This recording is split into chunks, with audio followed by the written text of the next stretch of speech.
不知道从什么时候开始，炸串都可以卖到这么贵了。大家都知道，炸串是日本很受欢迎的一种民间小吃，它现在居然都有米其林了，我已经开始生气了。我们其实今天来主要就是为了吃这一串。床前明月光，肚子饿得慌，举头望明月还是炸串香。嗨，大家好，今天我是想吃一点比烧鸟更清淡，但是又比天妇罗更香一点的东西，那就只有这家了。这让我们命中注定要吃炸串。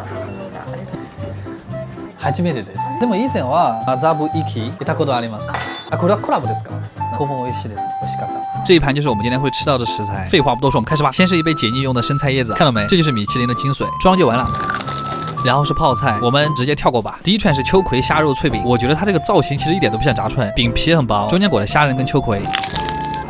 秋葵稍微有点黏，但和虾肉的适配度很高，吃起来是咸鲜的口感。对，就是炸馄饨。下面这串我特别喜欢，炸的牛脸肉，第一口下去的感觉就是煮烂的牛舌，肉里面的热油一下就渗到了嘴里，基本上没什么吃感的。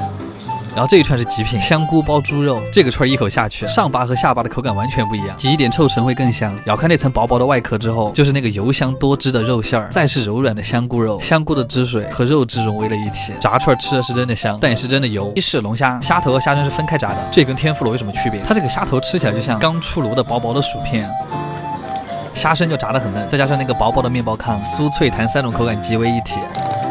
好肥啊！今天的每一串都是咔吱咔吱的，包括这个鲜笋，炸鲜笋就是软中带脆，简单的调味还能激发出鲜笋本来的清甜，还不会喧宾夺主。接下来是扇贝肉，这个蘸一丁点芝麻酱就好了。咬开酥脆的外壳，里面就是弹牙的贝柱，它这个贝柱的块头有够大的，再用里面蘸一点芝麻酱，两种甜味，好开胃啊！海鲜的那种甜味就真的很治愈啊。接下来是蚕豆，我还以为日本人不吃这个东西呢。炸的蚕豆一个字总结就是臭香。成都人吃到这个会很开心哎。这个是亲嘴鱼肉卷小嫩葱，亲嘴鱼本来没什么味道，炸过之后就恰好衬托出了它那个肉质的鲜美。蘸一点甜酱和葱的味道更配，然后上了一碗荞麦面，还是抹茶味道，上面是山药泥和海苔丝儿。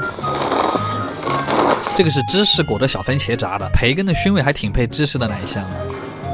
这个很可爱的是小乌贼，它一口下去真的就会爆汁，就像在大海的口中化开的感觉。这个就是我们今天的贵宾。最后一串压轴大鲍鱼，看上去是不是很像拿杏鲍菇在糊弄我们？但鲍鱼那种弹牙的胶质感是骗不了人的，嚼着很过瘾，但是它就只是鲍鱼的味道。虽然压轴，但并没有多惊喜，还不如最后一个甜品红豆年糕抹茶冰淇淋，炸得熟透的红豆配上稠稠的年糕，那种奶心融化的感觉是有了。泡面指数7.5分，卡玩意儿真贵啊！我是不是又被米其林 PUA 了？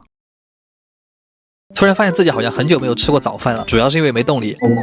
但是今天这家店传的实在是太凶了，又到了吃早餐的日子。这么早起来的动力还不是因为这个米其林3星。米其林3星的早餐那可太装逼了。你们知道拿到3星有多难吗？就像是我们这边塔被推完了，然后我们的辅助一个人去偷塔，还把对面水已经推了，好像不是很恰当。但总而言之就是3星的店非常的少，全球范围内都很少。这个我的铺垫越来越长了，我们到门口了。嗨。不愧是京都的7大名店，他家有400多年的历史。400多年前你在干嘛？德川家康已经统一全国了，而你还在纠结怎么牵隔壁同学的手。早饭不长胖，我们开始吧。有一说一，他们家的餐具是真的很精致。第一个是可以拆分成3层的葫芦器皿，第一盘里面有半熟蛋、油菜和蚕豆，还有一块鱼饼，叶子包着的是未知食物，也就能塞个牙缝吧。浅尝一下，半熟蛋煮的还是不错的，蛋黄由外而内是凝固转为溏心，还可以，口感温润甜糯，甚至像在吃布丁。再来块鱼饼，普普通通；吃一口芝麻油菜，普普通通；再来颗蚕豆，普普通通。哈哈，可以这样讲吗？放屁豆。下一个谜底揭晓，叶子里面包的是2块很小的甜鲷寿司，会带着一股淡淡的清香。这个葫芦器皿里面的第一碗绿色的是青玉水芹和魔芋豆腐，吃进去清甜脆口。第二碗是清蒸鲈鱼，里面配了海藻萝卜泥，整体味道会有些清淡。那今天哪个菜不清淡呢？第3碗是当季的食材，里面有清煮的鱼豆腐，还有鲷鱼和笋。像一个僧人早起修行。但是豆腐海带汤啊，日本人的早餐标配，成都人吃到这里感觉自己不会再快乐了，一点味道都没有。到了他们家的重点，就这碗粥，他家最早就是靠这个出名的。那个时候很多艺妓在通宵之后就会很喜欢来喝他们家的粥，久而久之就出名了。他们熬得非常的粘稠，米汤都已经熬成了奶白色，米粒都已经绽开了。旁边的碗装了一碗调好的料汁，淋到汤上之后有点味增汤粥的感觉，再配上旁边的小菜，感觉和国内还不太一样。他们家是把菜都吃完了才把粥给你端上来，有种为了一碗粥过5关斩六将的感觉。出产凉粉出了就是这个，然后一顿下来其实还有点贵，但真的非常的朴素清淡，但是却又温暖舒坦。毕竟他家是全世界米其林3星店里面唯一一个卖早饭的，所以如果你来了京都还有力气起床的话，可以来试一试这家店。哇，困了我。阿吉推荐指数8分，卡玩意儿。